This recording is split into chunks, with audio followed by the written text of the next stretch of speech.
So here are the instructions on how to design your own rope.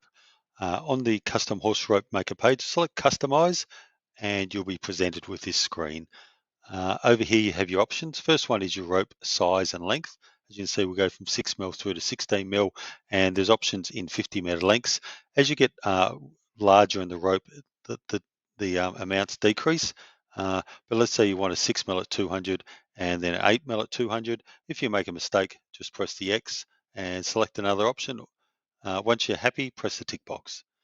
The next option is to get into your pattern. So we have all the patterns listed here. So let's say you wanted a single fleck.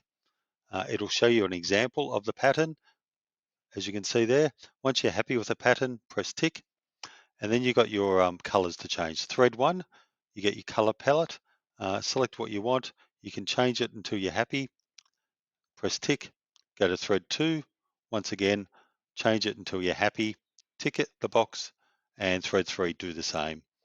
So once you're happy with the options, tick. You can see all your summary down here. Press add to cart and you'll be taken to the cart page where you can see the options that you've selected: custom horse rope maker, 6 mil, 10 mil, pattern, and the options.